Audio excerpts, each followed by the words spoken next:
Everyone, this is Ian Hardy. So and welcome to Train Talk. Today, this is the third episode. We're gonna talk about the 15th anniversary about the history of the Lynx light rail, which has been the Lynx, also known as the Lynx light rail, Blue Line, Cat train, or Cat light rail, or train, or electric train, or a light rail, you ever call it. It's a train. So let's talk about the history. So in the early 80s, the Lynx light rail has been a great. They were looking for a new light. Charlotte was looking for a new light rail. So the new light rail was going to be called a new. Charlotte Area Transit System was looking for a new light rail system to work. They tried using South Park or any area. The working area was South Boulevard. They purchased a few stations instead. A few stations would be built: Archdale, Typhola, Woodlawn, I-485.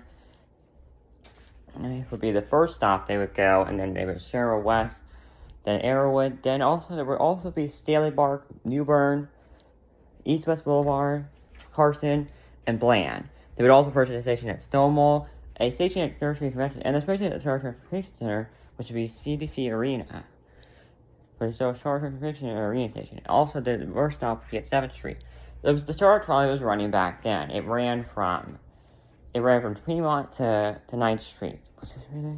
A rate to that stay up continuing. Construction began in 2007, they officially opened. The Lynx Cats needed, the official name was chosen.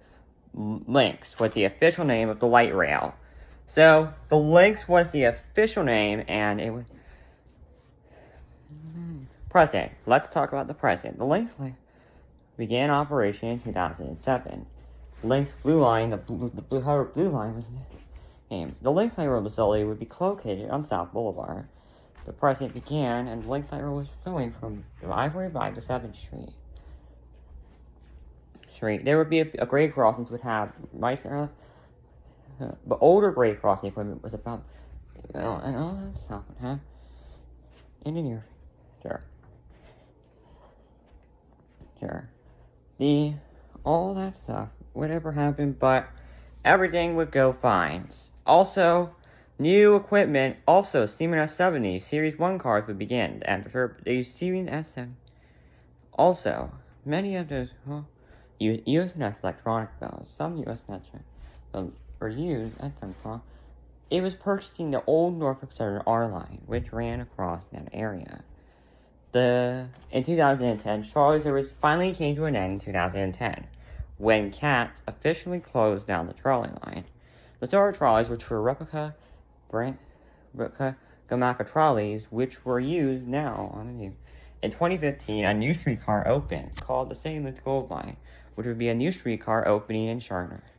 Also, they were thinking about adding an extension to extend the Blue Line from 7th Street to its current street. From 7th Street to these stations would be added: 9th Street, 36th Street,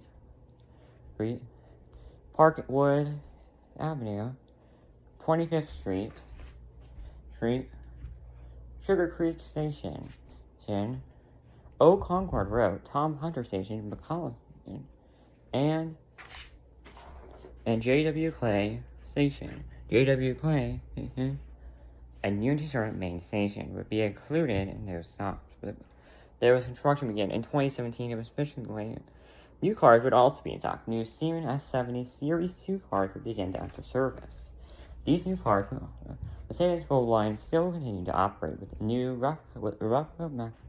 would run from CDC Arena to the Elizabeth neighborhood, which would run those areas. A couple years later, CAT made a decision to extend it from the Elizabeth neighborhood to Science Avenue, and they extended from here to Johnson C. Smith University to French Street. I already said that. Anyway, so all those stuff would happen at least a couple of times, but anyway, so that stuff would usually happen if the Lynx Light Rail would ever get things done. Also in 2017, the Lynx Light Rail celebrated its 10th anniversary in 2017. To mark this, all the rails were painted in advertising wraps.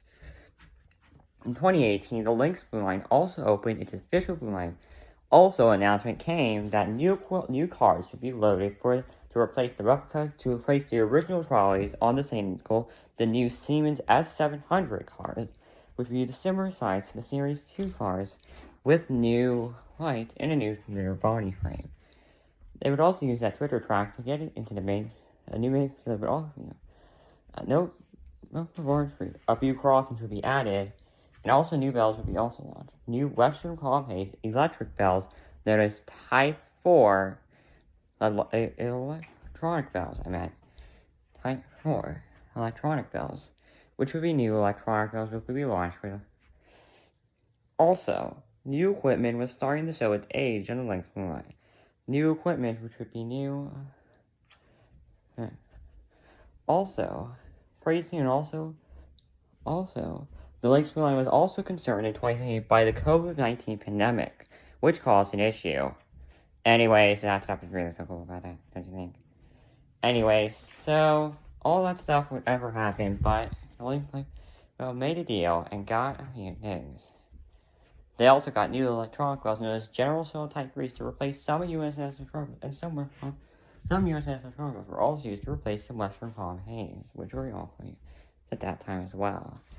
Anyway, so all that stuff would usually happen at that time. Also at that time, more things would also happen. Sort of like Light Rail. The Series 1 cars were getting ready to have a complete overhaul to get ready until 2020. What will be the future hold for the Lynx Light Rail? In many cases, the Lynx Light Rail will need to get the Lynx Light Rail. Anyway, so the Lynx Light Rail will send platforms to 3 cars in the future. Also, a new station, a new extension would open. Will send it from I-485 to Pineville and Ballantyne, which will be a new extension coming out soon.